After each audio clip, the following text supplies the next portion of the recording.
The real growth for this company is going to happen in the domestic portfolio, again, because demand for our product type is so high and supply is so anemic, particularly new supply. We're going to be able to do things that we haven't been able to do in the past. So for example, retailers are far more flexible today than they've ever been on prototype, on storefront, and on all the metrics that they use when looking at space. So we are able to take advantage of that and bolster a redevelopment program of our existing assets, for example, that will reach $1 billion over the next 5 years. One of the reasons why that is because existing assets, as long as they're quality and as long as they're where retailers want to be, are worth more. And retailers are being more aggressive to pursue existing assets. So redevelopment is clearly a path to growth. Acquisition has been a path to growth for us. We have bought billions of dollars worth of properties over the last couple of years, primarily because our asset class has been somewhat misunderstood and therefore mispriced.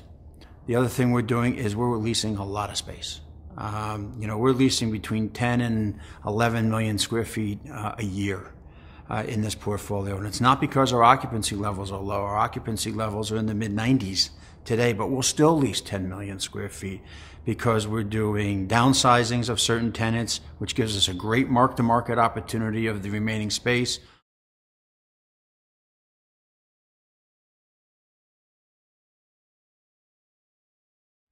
On the tenant side, technology has always been an important part of their business.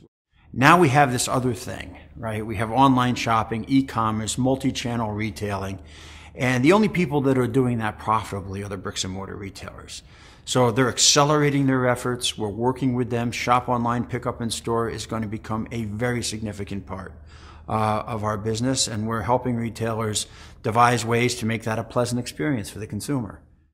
So we need to help them with that, and physically we're going to make some changes to our shopping centers to help them do that. So we're very excited about what's happening in technology. It's making our tenants more profitable by using the internet and delivering from the store. I think as a practical matter, it's making bricks and mortar stores more important. Most of our tenants have warehousing and they have it in their store. So it's all about what's going to happen with the inventory. And inventory control is the most critical component of our business going forward. And it's something we spend an inordinate amount of time with our retailers discussing. They know it's important. They're trying to figure it out. We know it's important because it affects their margin and it affects their consumer experience.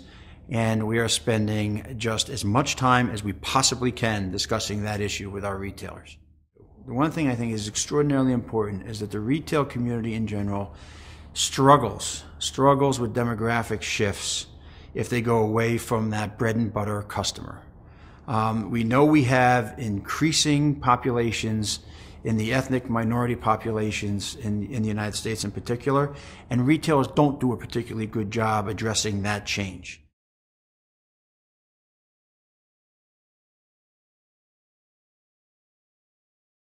I think the expectations of the investment community have changed pretty dramatically. The investment community, which I think was raging in the middle 2000s right up until the recession, has also become a little more prudent in their view of what growth really is, the value of growth, how growth is achieved, how sustainable growth is.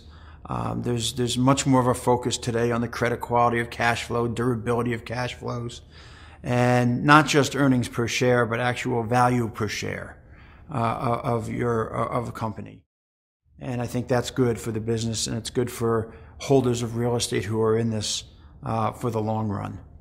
The consumer hasn't changed that much. It's very interesting. People say, well, the ever-evolving consumer.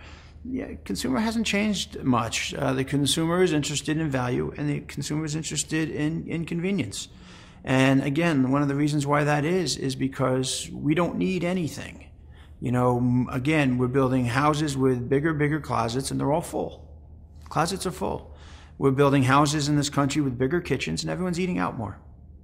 So the consumer is really in pretty good shape. But the one thing that is clear is that the consumer will shop if they're incentivized to shop. The consumers are putting enormous pressure on the retailers to be much more socially conscious in how they operate their business.